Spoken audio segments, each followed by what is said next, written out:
Sayyidina Ali anak Sayyidina Hasan kaya makanya kenapa ya? Dia juga ke rumah karo mbaje dah. Lupa jo pong na aja. Tiru-tiru pengemis sejak duduk enggaknya. Udah baju gujuk dari Ali ke pengemisnya. Udah baju ke lagi bathi makanan. Anak begini gitunya. Udah baju le pengemisnya nyo gawak dah makanannya. Nyo perle mangat makanan tajak gedih baru mau siasa.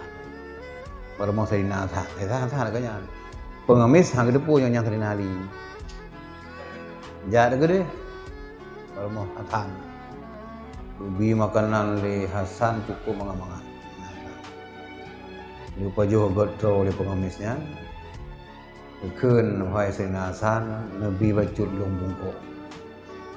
Kepuak pula juk ke pengemis tua yang na di bawah kurma haji.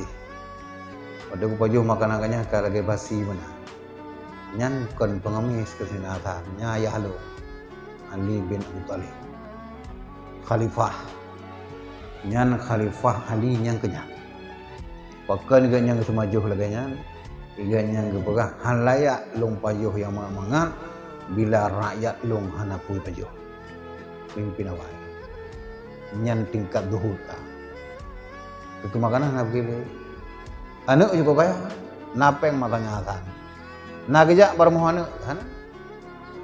Anak pegah mantu. Anak gede. Pada terinali khalifah.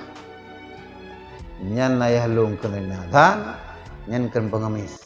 Tetapi nyan Ali bin Abi Thalib khalifah masa jinau.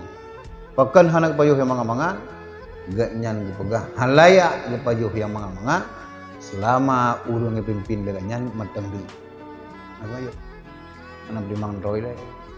Nyamban beda pemimpin awai ngam jinau.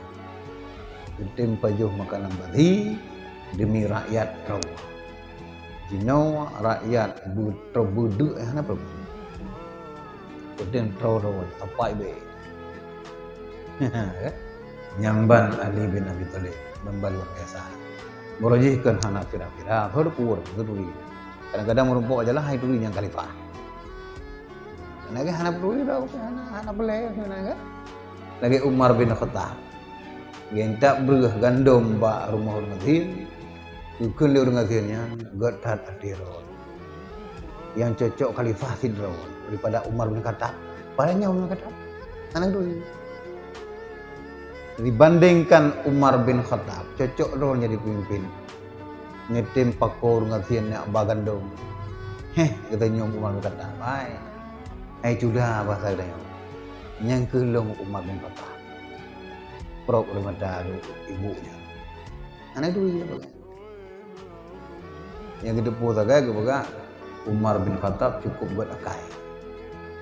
Tiba-tiba tak gandum kau rulain bak ganyan. Padahal yang ganyak Umar. Nyembang luar biasa, pemimpin-pemimpin masa lalu bertak-tak sahabat.